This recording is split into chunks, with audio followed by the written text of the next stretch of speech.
Hello. তো দেখো, WB SSC এসএলএসটির যারা নিউ অ্যাসপিরেন্ট রয়েছে এবার, মানে এইবার যে নতুন পরীক্ষাটা হবে সেই পরীক্ষাটাতে যারা এপিয়ার করবে তাদের জন্য কিছু কথা। আমাকে অনেকেই এসএমএস করে জিজ্ঞেস করছে হোয়াটসঅ্যাপ থ্রু যে স্যার আমাদের এই মুহূর্তে কী করা উচিত, হোয়াট টু ডু। যদিও আমি আগে একটা ভিডিও রিলিজ করেছি, জাস্ট কয়েকদিন আগে একটা ভিডিও রিলিজ করেছি, সেখানে আমি কিন্তু ওভারঅল বলেছিলাম যে সমস্ত পরীক্ষাগুলোকে টার্গেট করে আমরা কীভাবে পড়াশোনা করব। কিন্তু আজকে আমি যেটা বলবো, specially WB SSC SLST only এই পরীক্ষাটার উপরে ফোকাস করে। তার কারণ হচ্ছে খুবই সম্ভাবনা রয়েছে যে উইদিন 1 ইয়ার একটা রিক্রুটমেন্ট কিন্তু, নতুন রিক্রুটমেন্ট কিন্তু হবেই।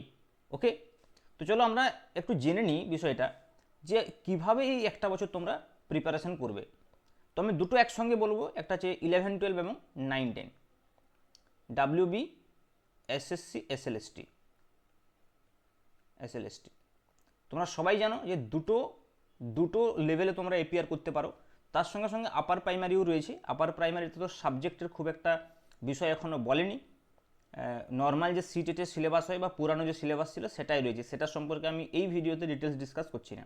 এই ভিডিওতে আমরা শুধু বলবো ডাব্লিউবি এসএসসি 9-10 এবং 11-12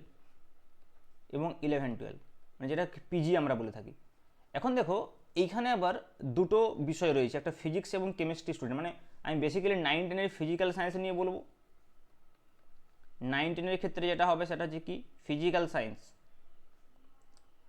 সায়েন্স, আর 11-12-এর ক্ষেত্রে ফিজিক্স অনলি, ফিজিক্স। ক্লিয়ার? তো দেখো, যারা ফিজিক্যাল সায়েন্সের অ্যাসপিরেন্ট এবং যারা ফিজিক্সের অ্যাসপিরেন্ট, ফিজিক্স 11-12-এর যারা অ্যাসপিরেন্ট তাদেরকে বলবো সাবজেক্ট এখনই পড়তে শুরু করো। বিশাল সিলেবাস, ঠিক আছে। আমি জানি অনেকেই কিন্তু তোমরা বিএসসি এমএসসির যে সিলেবাসটা যেটা রয়েছে সেটা সম্পর্কে অ্যাওয়ার নও, বা সেটা অনেক দিন আগে হয়তো পড়েছো, ভুলে গেছো, এরকম বিষয়গুলো রয়েছে। কাজে সাবজেক্ট কিন্তু খুব ভালোভাবে পড়তে হবে, এবং সাবজেক্টটা এখনই পড়া স্টার্ট করে দাও, এখনই। পরে যদি জেনারেল পেপার থাকে, নতুন যদি কিছু ওরা রুলস তৈরি করে যেখানে জেনারেল পেপার, তখন দেখা যাবে জেনারেল পেপার, কিন্তু আপাতত সাবজেক্টটাকে তুমি স্ট্রং করতে থাকো, তাহলে সেই সময় তোমার বিষয়টা অনেক ইজি হয়ে যাবে। সাবজেক্টটাতে বেশি গুরুত্ব আর না দিলেও হবে, শুধু জেনারেল পেপার পড়লেই কাজ হয়ে যাবে। কাজে সাবজেক্টটা টপিক ওয়াইজ তোমরা পড়তে শুরু করো, টপিক ওয়াইজ পড়তে শুরু করো, ঠিক আছে, অ্যাকর্ডিং টু দ্য সিলেবাস। যেরকম রয়েছে ম্যাথ, ফিজিক্স, ক্লাসিক্যাল মেকানিক্স, ঠিক আছে, general properties matter, quantum mechanics, atomic physics, এগুলো পরপর পড়তে থাকো। বাকি আমার যে আগের বছরের যে কোর্সটা রয়েছে 11-12 যেটা আমি পড়িয়েছিলাম, সেটা আমার অ্যাপে অলরেডি রয়েছে, WB SSC SLST, WB SLST 11-12 physics বলে লেখা আছে। অ্যাপটা তোমরা ডাউনলোড করতে পারো, আমি লিঙ্ক দিয়ে দেবো ডেসক্রিপশানে। আচ্ছা, আরেকটা কথাও বলে দিই, আমি একটা নতুন চ্যানেল খুলেছি তোমাদের জন্য, টিচ মান্ত্রা বলে। এই চ্যানেলটাতে তোমরা কিন্তু অ্যাড হয়ে যাও। এখানে আমি কিন্তু কন্টেন্ট দেবো ডাব্লিউবি এসএসসি এসএলএসটি সম্পর্কিত সমস্ত কন্টেন্ট এই চ্যানেলটাতেই আসবে। এইখানে বাস কিছু অ্যানাউন্সমেন্ট হলে আসছে, এই চ্যানেলটাতে কিন্তু কন্টেন্ট দেবো, ঠিক আছে। তো তোমরা যদি এই কোর্সটা নিয়ে নাও, আগের বছরের যে ভিডিওগুলো অলরেডি রেকর্ডেড রয়েছে সেগুলো দেখতে পারো। এখন নোটিফিকেশান দিলে আমি লাইভ ক্লাস করাবো, মানে যারা এই কোর্সটা এই মুহূর্তে নিয়ে নেবে তারা তাদের লাইভ ক্লাসও তারা করতে পারবে, এবং টেস্ট সব দেবো এটাতে। ওকে, আর আপাতত এইখানে যে ভিডিও আছে অলমোস্ট 300-র কাছাকাছি ভিডিও রয়েছে। ওকে, যেখানে তোমার ডাব্লিউবি এসএলএসটি 11-12টা পেয়ে যাবে, তার সঙ্গে 9-10গুলো পেয়ে যাবে, এবং যে সমস্ত কেভিএস এনভিএসের পরীক্ষাগুলো রয়েছে সেগুলো পেয়ে যাবে। সেগুলো আলাদা আলাদা ফোল্ডার বানানো আছে, তোমরা দেখলেই বুঝতে পারবে এটাতে। ওকে, এবং সব topic wise, math, physics, classical mechanics, atomic, quantum, সব টপিক ওয়াইজ দেওয়া আছে, দেখলেই বুঝতে পারবে। আচ্ছা, এবার বলি যারা ফিজিক্যাল সায়েন্স। তো ফিজিক্যাল সায়েন্সের ক্ষেত্রে আমি আগেরবার অনলি ফিজিক্সটা পড়িয়েছিলাম। ওকে, মানে এই ফিজিক্সটা সঙ্গে সঙ্গে তোমাকে কেমিস্ট্রিটা পড়তে হবে।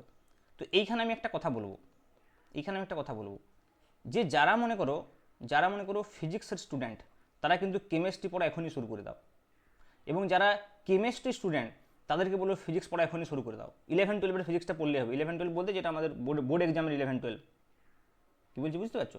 কারণ দেখো, তোমরা যখনই পিজির প্রিপারেশন নেবে, স্পেশালি যারা পিজির প্রিপারেশন নেবে কেমিস্ট্রি, তাদের তো কেমিস্ট্রিটা হয়ে যাবে, কিন্তু ফিজিক্সে তারা আটকে যায় যখন 9-10-এর ক্ষেত্রে হবে। বুঝতে পারছো তো? তাই জন্য তোমাকে এখন থেকে এটা পড়তে হবে। ফিজিক্স পড়ার জন্য তুমি আমার 9-10-এর যে ডাব্লিউবি এসএলএসটি কোর্সটা রয়েছে সেটা নিতে পারো। সেখানে কিন্তু সব টপিক ওয়াইজ করে দেওয়া আছে, ডিসকাস করে দেওয়া আছে, সমস্ত কিছু। ওকে, এবং এইখানে আমি এই কোর্সটাকে অ্যাভেলেবেল করে দেবো কেভিএস এনভিএস এর ফিজিক্সটাকে। তার কারণ কি, এইখানে যদি আমি কেভিএস এনভিএস এর ফিজিক্সটাকে ইনভলভ করে দিই, তাহলে এইখানে তুমি টপিক ওয়াইজ 11-12 যে কনসেপ্টগুলো একদম ক্লিয়ার হয়ে যাবে। কারণ কেভিএস এনভিএস এর সিলেবাসটা তোমরা জানো, আমাদের যে বোর্ড এক্সামের 11-12 সিলেবাস রয়েছে বা যেই সিলেবাসটা রয়েছে সেইটা অনুযায়ী রয়েছে। ওকে, আচ্ছা কেমিস্ট্রি এবার রেকর্ডেড ভিডিও আমি দেওয়ার কথা ভাবছি। এইটা আমি কেমিস্ট্রির যে বিভিন্ন টপিক ওয়াইজ রেকর্ডেড ভিডিও 9-10 সিলেবাসে যেগুলো রয়েছে সেগুলো আমি দেওয়ার চেষ্টা করব। ওকে, তো এইভাবে আমি এই মুহূর্তে চালানোর চেষ্টা করছি যতদিন না নোটিফিকেশান আসছে। নোটিফিকেশান যেই চলে আসবে, সঙ্গে সঙ্গে কিন্তু কী হবে, সঙ্গে সঙ্গে আমরা লাইভ ক্লাস স্টার্ট করব। নোটিফিকেশান এলে লাইভ ক্লাস হবে, লাইভ ক্লাস এবং test, live class and test series এগুলো কিন্তু স্টার্ট হবে। টপিক ওয়াইজ আমি ক্লাস নেবো এবং সেই টপিক্সের উপরে আমি টেস্ট নেবো, স্টাডি ম্যাটেরিয়ালস দেবো। আশা করি তোমাদেরকে বোঝাতে পারলাম যে কীভাবে এই মুহূর্তে প্রিপারেশান নেওয়া উচিত, কীভাবে তোমরা আমার অ্যাপসটাকে ডাউনলোড করে সেখান থেকে তোমরা নিজেদের প্রিপারেশানটাকে এগিয়ে নিয়ে যেতে পারবে। ওকে, আজকে এইটুকুই, থ্যাংক ইউ। অবশ্যই তোমরা কিন্তু এই চ্যানেলটা সাবস্ক্রাইব না করলেও কোনো সমস্যা নেই, কিন্তু তোমরা টিচ মান্ত্রা চ্যানেলটা অবশ্যই সাবস্ক্রাইব করবে। ওকে, থ্যাংক ইউ।